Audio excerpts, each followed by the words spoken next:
Money పర్స్‌కి ఎటువంటి paid channels are groups లేవు. ఎవరైనా మనీ పర్స్ పేరు మీద కానీ, వాళ్ళ ప్రమోటర్స్ పేరు మీద కానీ డబ్బులు మిమ్మల్ని అడుగుతున్నట్టయితే స్కామ్‌స్టర్స్ అని గుర్తుంచుకోండి. మా నెక్స్ట్ క్వెషన్ హరికృష్ణ గారు అడుగుతున్నారు. I want to start SIP from Jan 2026. Could you please explain how can we diversify ₹50,000 monthly SIP and which funds are best? ఇక్కడ మీ రిస్క్ అప్టైట్ ఏంటన్నది రాయలేదండి. నేను పర్సనలీ జాన్ 2026లోని ఎస్ఐపి ₹50,000 ఎలొకేట్ చేసినట్టయితే ఏ ఫండ్స్‌లో ఎలొకేట్ చేస్తా అని చెప్తాను. ఇక్కడ ఒక విషయం అయితే క్లారిఫై చేద్దాం అనుకున్నాను. Different people will have different views.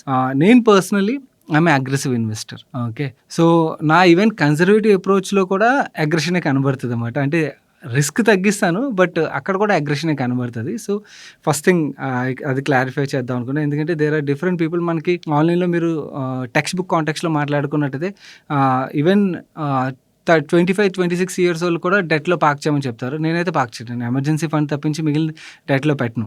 Okay. నేను దాని గురించే మాట్లాడనమాట. So it depends on each individuals వాళ్ళ అప్రోచ్ బట్టి ఉంటుంది. నా అప్రోచ్ అయితే ఎలా ఉంటదంటే, ఒకవేళ నేను అగ్రెసివ్ రిస్క్ అపెటైట్ ఉన్న ఇన్వెస్టర్ అయినట్టయితే దెన్ జాన్ 2026లో స్మాల్ క్యాప్స్ బాగా కరెక్ట్ అయ్యాయి కాబట్టి I will allocate 40% in small caps, 20% బ్యాంకింగ్‌లో పెడతాను, 20% కన్జంప్షన్ ఫండ్‌లో పెడతాను, ఇంకో 20% ఫ్లెక్సీ క్యాప్ ఆర్ మల్టీ క్యాప్‌లో పెడతాను. అదే నేను మోడరేట్ రిస్క్ అపెటైట్ ఇన్వెస్టర్ అనుకోండి, దెన్ జాన్ 26లో నేను ఎస్ఐపి స్టార్ట్ చేయాలంటే 40% ఫ్లెక్సీ క్యాప్ అండ్ మల్టీ క్యాప్‌లో పెడతాను, ఇంకొక 40% స్మాల్ క్యాప్స్‌లో పెడతాను, 10% బ్యాంకింగ్‌లో, 10% కన్జంప్షన్‌లో పెడతాను. అదే కన్సర్వేటివ్ స్టైల్‌లో ఆలోచించాలంటే 60-70% ఫ్లెక్సీ క్యాప్ ఆర్ మల్టీ క్యాప్‌లో పెడతాను, 20-30% స్మాల్ క్యాప్స్‌లో పెడతాను. ఇక్కడ నేను థీమాటిక్ ఫండ్స్‌ని అవాయిడ్ చేసేస్తాను. This is how. అంటే యూ లుక్ యంగ్. ఒకవేళ నేను యంగ్ పర్సన్ ఎవరైనా నా ఫ్యామిలీలో ఎవరైనా కలిస్తే this is how my investment strategy would B.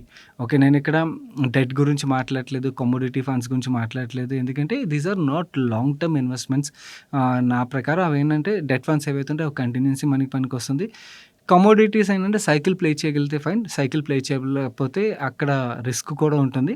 And in fact commodities కన్నా కూడా మనకి ఈ ఫండ్స్‌లో రిటర్న్స్ బాగా జనరేట్ అవుతాయి లాంగ్ టర్మ్ ఇన్వెస్ట్ చేయగలిగినట్టయితే. ఇన్ఫ్యాక్ట్ మీరు టెన్యూర్ కూడా రాయలేదు. నేను ఇవేవైతే అప్రోచెస్ ఉన్నాయో ఇవన్నీ కూడా 5-7 ఇయర్స్ అండ్ అబోవ్ టెన్యూర్ అయితే ఈ పోర్ట్‌ఫోలియోస్ అయితే సెట్ అవుతాయి. This is how I will think. Okay. There could be different people, different perspective ఉంటుంది. సో వాళ్ళ వ్యూస్ వాళ్ళవి, నా వ్యూ అయితే ఇది. ఈ ఫుల్ వీడియోని చూడడానికి ఇక్కడ ఉన్న వీడియో మీద క్లిక్ చేయండి.